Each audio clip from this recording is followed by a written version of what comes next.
नमस्कार दोस्तों, स्वागत है हमारे यूट्यूब चैनल टीचर्स फॉरएवर में। आज हम पढ़ेंगे पेपर थर्ड, शैक्षिक नेतृत्व एवं प्रबंधन, एजुकेशनल लीडरशिप एंड मैनेजमेंट। महत्वपूर्ण बहुविकल्पीय प्रश्न है जो बहुत ही ज़्यादा इम्पॉर्टेंट है, उन्हीं को हमने इसमें रखा है। तो आप लोग ध्यान से देखिएगा और ध्यान से पढ़िए। आप लोग नोट डाउन करते रहिए सारे क्वेश्चंस, ये बहुत ही इंपॉर्टेंट क्वेश्चंस हैं। और आप लोगों से निवेदन है, आप लोग हमारे चैनल टीचर्स फॉरएवर को सब्सक्राइब कर लें और अपने दोस्तों को ज़्यादा से ज़्यादा शेयर कर दें ताकि उन लोगों का भी फ़ायदा हो सके। चलिए बिना समय गंवाए हुए स्टार्ट करते हैं। नेतृत्व का शाब्दिक अर्थ क्या है? आगे आगे चलना, पहल करना, नया रास्ता निकालना, उपरोक्त कोई नहीं। तो इसका सही आंसर है आगे आगे चलना। जल्दी जल्दी पढ़ेंगे क्योंकि ये बड़ा वीडियो हो जाएगा, तो इससे कोशिश यही रहेगी कि जल्दी जल्दी इसे ख़त्म किया जाए। अगला क्वेश्चन है, नेतृत्व शब्द बोध कराता है। आपके ऑप्शन है अनुकरणीयता, पालन करने का, आदेश देने का, आज्ञा पालन का। तो इसका सही आंसर है अनुकरणीयता का। अगला क्वेश्चन, किसने कहा है कि नेतृत्व व्यक्ति के समूह को निहित दिशा में ले जाने का साधन है? तो कहा है मार्टिन एम ब्रोम्वेल ने, चेस्टर बनार्ड ने, मैरी फॉलेट ने या साइमन ने। तो इसको कहा है मार्टिन एम ब्रोम्वेल ने। अगला क्वेश्चन है, फॉलेट ने नेतृत्व के कितने प्रकार बताए हैं? आपके ऑप्शन है 5, 3, 4, 6। तो कितने प्रकार बताए हैं? 3 प्रकार बताए हैं। वह कौन कौन से हैं अगले क्वेश्चन में जानेंगे। फॉलेट के द्वारा बताया गया नेतृत्व जो नहीं है, तो मतलब फॉलेट द्वारा बताया गया नेतृत्व कौन कौन से हैं? जो 3 बताए हैं वो हैं व्यक्तिजनित नेतृत्व, पदजनित नेतृत्व और कार्यजनित नेतृत्व। ये जो प्रतिभाजनित नेतृत्व है ये नहीं है। अगला क्वेश्चन है, किस विद्वान ने नेता को पैगंबर, संत, विशेषज्ञ, मालिक, नेता में वर्गीकृत किया है? तो आपके ऑप्शन है बोगार्डस, फ्रैंकलिन, टेरी, हर्बर्ट साइमन। तो आपका सही आंसर है बोगार्डस। अगला क्वेश्चन, नेतृत्व की आवश्यकता किन कारणों से होती है? आपके ऑप्शन है उद्देश्य निर्धारण हेतु, नीति निर्धारण हेतु, ऑप्शन सी है समन्वय स्थापित करने हेतु, उपरोक्त सभी। तो आपका सही आंसर है उपरोक्त सभी। नेतृत्व की आवश्यकता इन तीनों कारणों से होती है। आपका अगला क्वेश्चन है, एक नेता में किन गुणों का होना आवश्यक है? स्फूर्ति तथा प्रसन्नता, स्पष्टता तथा तत्परता, समय की पाबंदी, उपरोक्त सभी। तो एक नेता में इन तीनों गुणों का होना आवश्यक है। अगला क्वेश्चन है, शैक्षिक प्रशासन में नेतृत्व की बात सबसे पहले किस देश में की गई थी? तो आपके ऑप्शन है फ्रांस, स्पेन, स्वीडन, ये फ्रांस होगा, और संयुक्त राज्य अमेरिका। तो आपका सही आंसर है संयुक्त राज्य अमेरिका में शैक्षिक प्रशासन में नेतृत्व की बात सबसे पहले की गई थी। अगला क्वेश्चन, संप्रेषण आवश्यक रूप से होता है त्रिमार्गीय प्रक्रिया, परिस्थितिजन्य प्रक्रिया, आदतीय प्रक्रिया, द्विमार्गीय प्रक्रिया। तो आपका सही आंसर है द्विमार्गीय प्रक्रिया।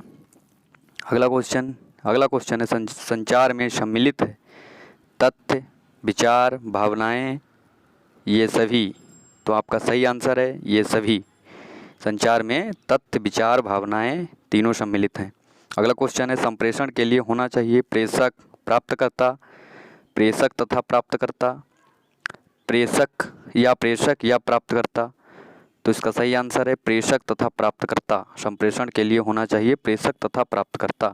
अगला क्वेश्चन है, अंग्रेजी भाषा का शब्द कम्युनिकेशन लैटिन भाषा के किस शब्द से बना है? तो आपके ऑप्शन है कम्युनिको, कम्युनिस्ट, ए तथा बी, इनमें से कोई नहीं। तो कम्युनिकेशन लैटिन भाषा के कम्युनिको और कम्युनिस्ट इन दोनों शब्दों से मिलके बना है, इन दोनों से बना है। अगला क्वेश्चन है, संप्रेषण शब्दों, पत्रों या सूचनाओं, विचारों, संपत्तियों का आदान प्रदान करने का समागम है। संप्रेषण शब्दों, पत्रों या सूचना, विचारों, सम्मतियों का आदान प्रदान करने का समागम है। यह कथन किसका है? आपके ऑप्शन है Louis A Allen, Fred G Meyer, W M Cunning, Charles D Redfield. तो आपका सही आंसर है फ्रेड जी मायर। अगला क्वेश्चन है, संप्रेषण का आवश्यक तत्व है संदेश, प्रेषक, प्रेषिती, उपरोक्त सभी। तो संप्रेषण के लिए तीनों आवश्यक हैं, संदेश, प्रेषक, प्रेषिती। अगला क्वेश्चन है संप्रेषण का उद्देश्य है सूचना देना, गतिविधियों को समायोजित करना, प्रबंधकीय कार्य क्षमता बढ़ावा देना, उपरोक्त सभी। तो आपका सही आंसर है उपरोक्त सभी। अगला क्वेश्चन है संचार प्रक्रिया का अंतिम चरण क्या होता है?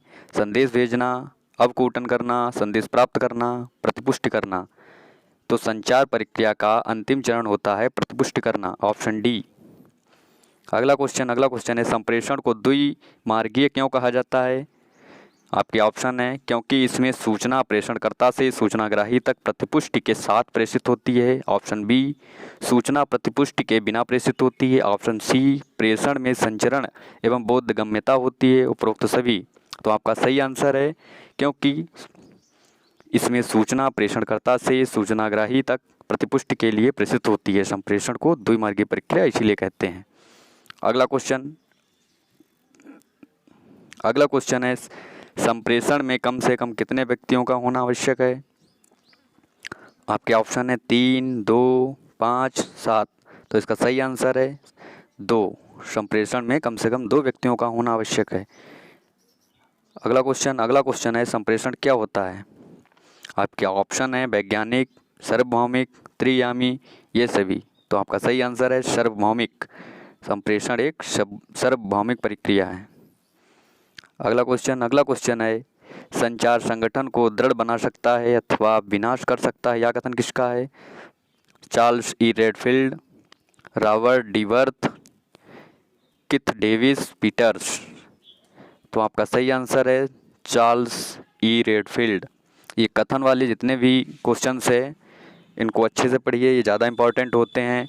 और किसकी स्थापना कब हुई थी, किस सन में हुई थी, किस सन में क्या हुआ था, ये सब बहुत ज़्यादा इम्पोर्टेंट क्वेश्चंस हैं। तो इनको पढ़ते रहिए, आगे भी आने वाले हैं किसकी स्थापना कब हुई थी। चलिए अगला क्वेश्चन क्या है? संप्रेषण का क्षेत्र है। तो संप्रेषण का क्षेत्र आपके ऑप्शन है स्थानीय, राष्ट्रीय, व्यापक या इनमें से कोई नहीं। तो आपका सही आंसर है व्यापक। अगला क्वेश्चन है संप्रेषण शब्द बना है लैटिन भाषा से, इंग्लिश भाषा से, फ्रेंच भाषा से, अरबी भाषा से। तो आपका सही आंसर है लैटिन भाषा से। अगला क्वेश्चन है संप्रेषण एक व्यक्ति से दूसरे व्यक्ति को सूचनाएं एवं समझ हस्तांतरित करने की प्रक्रिया है, यह कथन किसका है? आपके ऑप्शन है कीथ डेविस, थियो हेमन, मैथ्यूजने, पीटर लिटिल। तो आपका सही आंसर है किसने कहा था?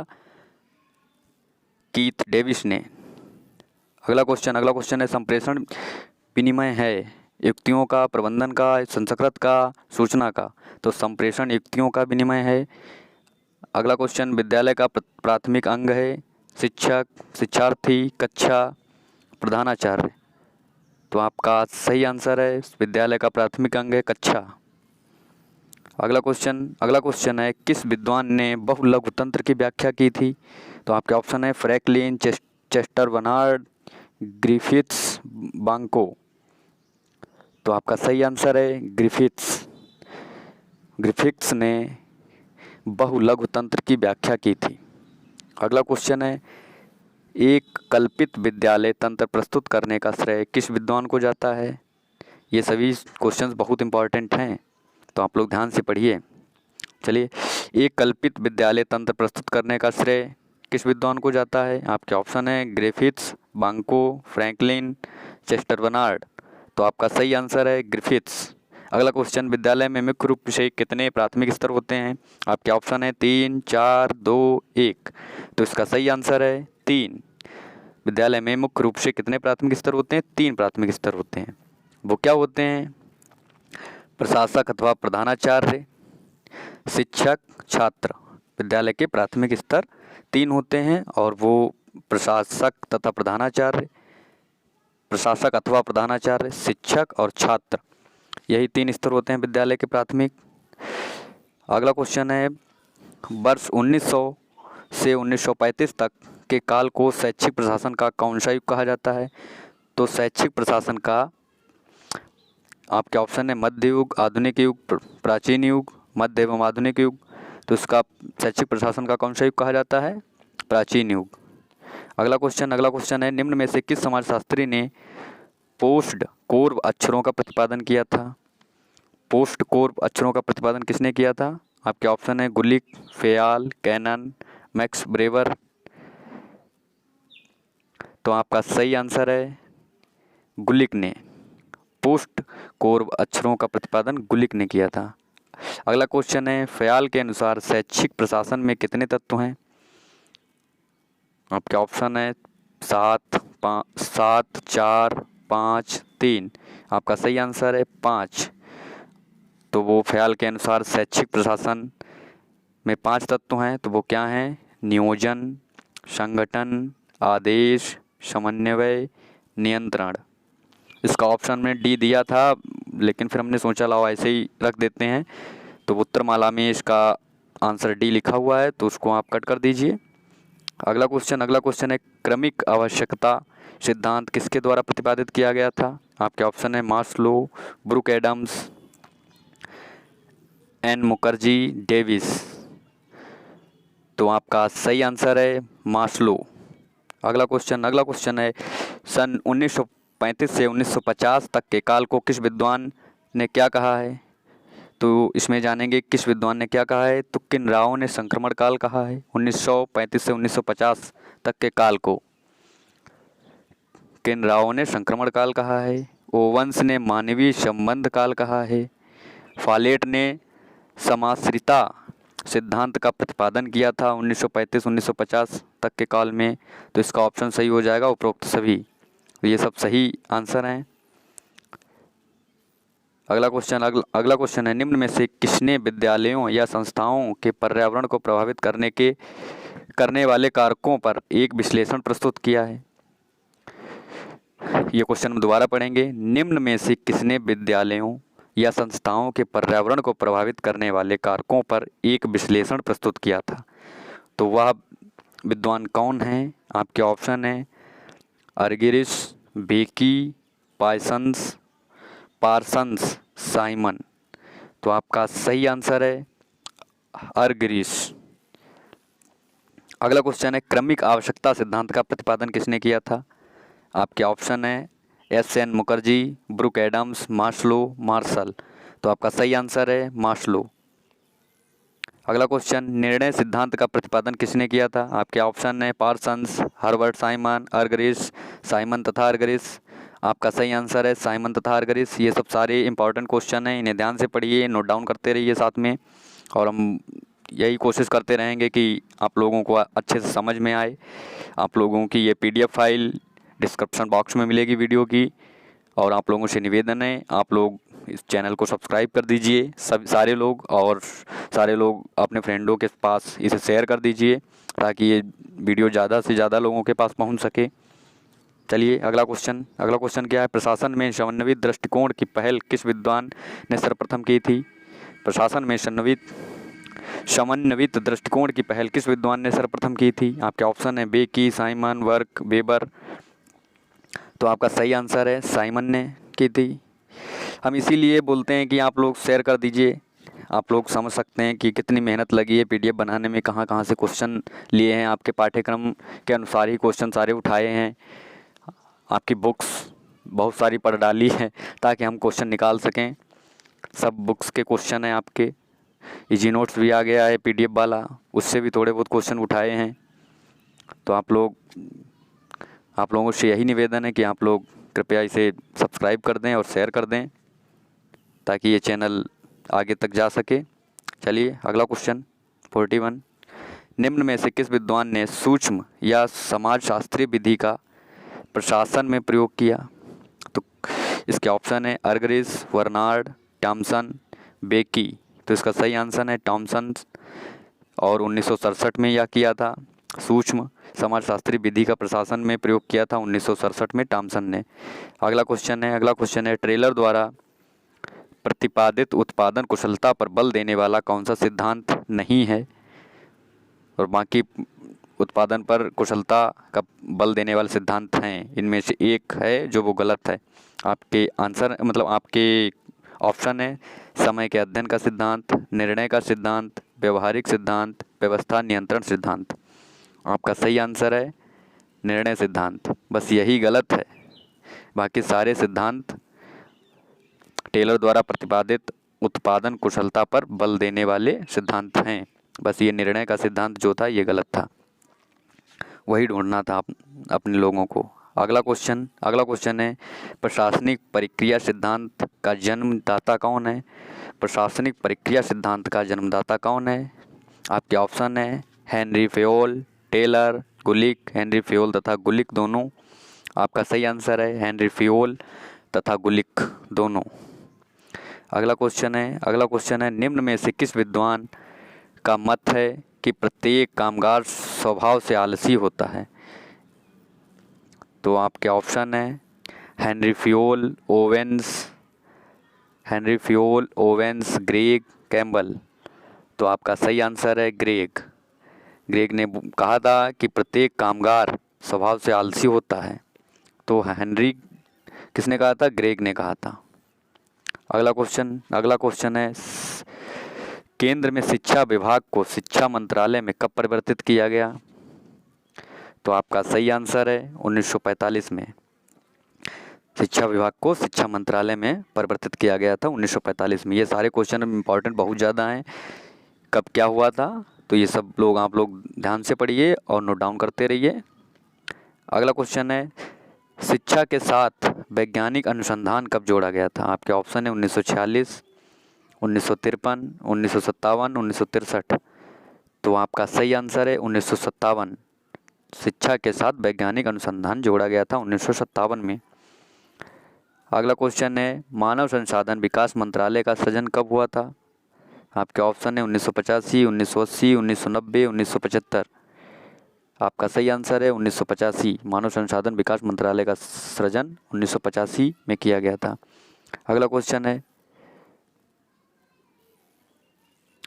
है निम्न में से कौन मानव संसाधन मंत्रालय का विभाग नहीं है? आपके ऑप्शन है शिक्षा विभाग, संस्कृति विभाग, श्रम विभाग, कला विभाग। तो आपका सही आंसर है श्रम विभाग। ये सारे विभाग दिए गए हैं, हमने अलग से लिख दिया इनमें से कौन से विभाग हैं जो मानव संसाधन विकास मंत्रालय का विभाग हैं। तो आप लोग ध्यान से पढ़िए। महिला एवं बाल विकास विभाग, शिक्षा विभाग, कला विभाग, संस्कृति विभाग, युवा कार्य एवं खेल विभाग। तो कितने विभाग मानव संसाधन विकास मंत्रालय में सम्मिलित हैं? 5 विभाग मानव विकास सम्मिलित हैं। केंद्रीय संस्कृत संस्थान कहाँ स्थित है? केंद्रीय संस्कृत संस्थान के ऑप्शन है जयपुर, दिल्ली, पलवल, भटिंडा। तो आपका सही आंसर है केंद्रीय संस्कृत संस्थान दिल्ली में है। इसके मुख्यालय के बारे में ये बात की गई है, तो आप लोग कंफ्यूज ना हुई, ये सब मुख्यालय के बारे में बात की गई है। केंद्रीय हिंदी संस्थान कहाँ स्थित है, मतलब इसका मुख्यालय कहाँ है? आगरा में। इसके ऑप्शन नहीं है, हमने बोले हैं डायरेक्ट ही इसका आंसर बता दिया, आगरा में। केंद्रीय हिंदी संस्थान आगरा में है। ये सब मुख्यालय की बात की गई है। अगला क्वेश्चन भारतीय ऐतिहासिक अनुसंधान परिषद स्थित है, तो कहाँ स्थित है? आपके ऑप्शन है नई दिल्ली, चेन्नई, कलकत्ता, वाराणसी। आपका सही आंसर है नई दिल्ली। अगला क्वेश्चन है भारतीय दार्शनिक अनुसंधान परिषद कहाँ स्थित है? भारतीय दार्शनिक अनुसंधान परिषद कहाँ स्थित है? आपके ऑप्शन है हैदराबाद, आगरा, नई दिल्ली, लखनऊ। तो आपका सही आंसर है नई दिल्ली। अगला क्वेश्चन है भारतीय सामाजिक विज्ञान अनुसंधान परिषद स्थित है। ऑप्शन है तिरुवनंतपुरम, नई दिल्ली, हैदराबाद, चेन्नई। आपका सही आंसर है नई दिल्ली। ये सब मुख्यालय हैं, तो आप लोग कंफ्यूज ना हुई, बस अच्छे से पढ़ते रहिए। चलिए नेक्स्ट क्वेश्चन है भारतीय उच्च अध्ययन संस्थान स्थित है, तो आपका सही आंसर है, पहले ऑप्शन बोल देता हूँ। ऑप्शन है शिमला, कुफरी, नोएडा, हरिद्वार। तो आपका सही आंसर है शिमला। शिमला में भारतीय उच्च अध्ययन संस्थान स्थित है। अगला क्वेश्चन है डॉक्टर बाबा साहेब अम्बेडकर विश्वविद्यालय कहाँ स्थित है? आपके ऑप्शन है लखनऊ, आगरा, नोएडा, इलाहाबाद। ये बहुत ही ईजी क्वेश्चन है, आप लोग इसे कमेंट बॉक्स में बताएंगे, इसका आंसर आप लोग कमेंट बॉक्स में बताएंगे। ये बहुत ही ईजी क्वेश्चन है और आप लोग बताएंगे, बताना ज़रूर, क्योंकि हमें भी पता चलना चाहिए कि हम पढ़ाते हैं तो उसका कुछ फ़ायदा हो रहा है या नहीं हो रहा है। चलिए अगला क्वेश्चन है किस वर्ष शिक्षा को समवर्ती सूची में रखा गया था? तो आपके ऑप्शन है 1978, 1985, 1970, 1976। तो इसका सही आंसर है 1976। अगला क्वेश्चन है, संविधान लागू होने के समय शिक्षा को किस सूची में रखा गया था? ये लागू होने की बात कर रहा है, संविधान लागू होने के समय। तो आपके ऑप्शन है संवर्ती सूची, राज्य सूची, संघ सूची, राष्ट्र सूची। तो आपका सही आंसर है राज्य सूची। ये लागू होने के समय राज्य सूची में रखा गया था। आपका अगला क्वेश्चन है, वर्तमान में शिक्षा किस सूची में है? तो वर्तमान में है संवर्ती सूची में, और जब लागू हुआ था तो राज्य सूची में था। अगला क्वेश्चन है, प्राथमिक एवं माध्यमिक शिक्षा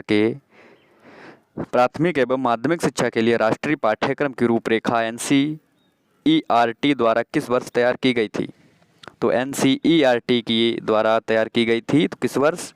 1988, 1986, 1990, 1989। तो आपका सही आंसर है 1988। अगला क्वेश्चन है, वर्ष 1992 में गठित राष्ट्रीय सलाहकार समिति का अध्यक्ष कौन था? आपके ऑप्शन है pro Yashpal, professor Gyanendra, doctor VK पाल, प्रोफेसर DK जैन। तो आपका सही आंसर है प्रोफेसर यशपाल। अगला क्वेश्चन है, शिक्षा बिना बोझ के नामक रिपोर्ट किस समिति ने प्रस्तुत की थी? आपके ऑप्शन है professor Yashpal, professor Gyanendra, doctor VK पाल, प्रोफेसर DK जैन। आपका सही आंसर है प्रोफेसर यशपाल। प्रोफेसर यशपाल ने शिक्षा बिना बोझ के नामक रिपोर्ट समिति को प्रस्तुत की थी। अगला क्वेश्चन है, केंद्र सरकार द्वारा माध्यमिक शिक्षक बोर्ड की स्थापना की गई थी। केंद्र सरकार द्वारा माध्यमिक शिक्षक बोर्ड की स्थापना कब की गई थी? आपके ऑप्शन है सितंबर 1952, नवंबर 1952, जनवरी 1952। तो आपका सही आंसर है जुलाई 1952। अगला क्वेश्चन है, पर्यवेक्षण या सुपरविजन का अर्थ क्या है? आपके ऑप्शन है उच्च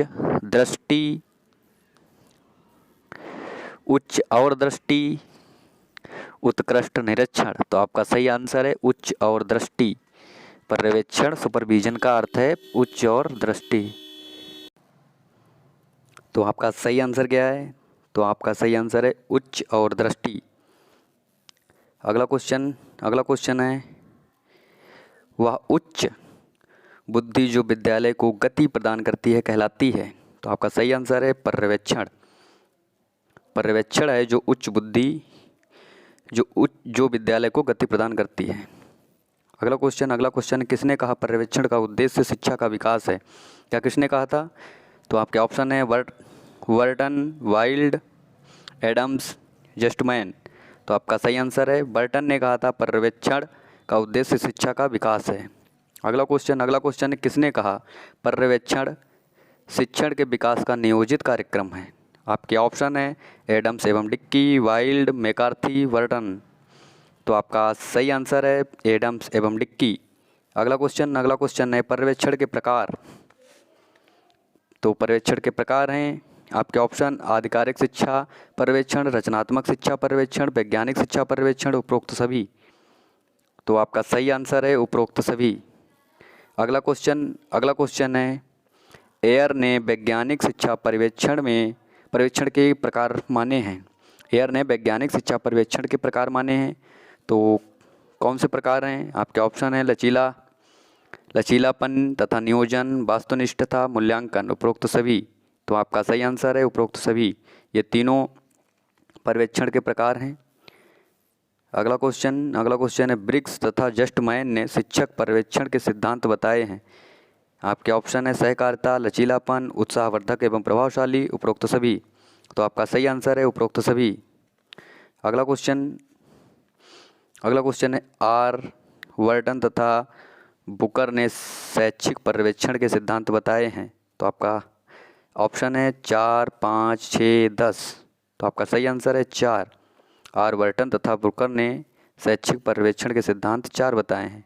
अगला क्वेश्चन है, पर्यवेक्षण का क्षेत्र किन बातों तक विस्तृत है? आपके ऑप्शन है शिक्षण कार्य, पाठ्यक्रम सहगामी क्रिया, विद्यालय वातावरण, उपरोक्त सभी। तो आपका सही आंसर है उपरोक्त सभी। पर्यवेक्षण का क्षेत्र किन बातों तक विस्तृत है? शिक्षण कार्य, पाठ्यक्रम, सहगामी क्रिया, विद्यालय वातावरण, उपरोक्त सभी। तो आपका सही आंसर है उपरोक्त सभी, ये तीनों पर्यवेक्षण के क्षेत्र। अगला क्वेश्चन, अगला क्वेश्चन तो है ही नहीं।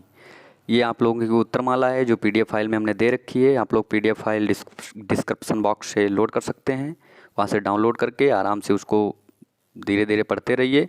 तो आप लोगों से निवेदन है, आप लोग हमारे चैनल को सब्सक्राइब कर लीजिए और अपने दोस्तों के साथ शेयर कर दीजिए। धन्यवाद। अगला वीडियो, इसका नेक्स्ट पार्ट जल्दी आएगा, तो आप लोग इसके लिए वेट करिए थोड़ा सा, और प्लीज़ आप लोग शेयर कर दीजिए। चलिए, धन्यवाद।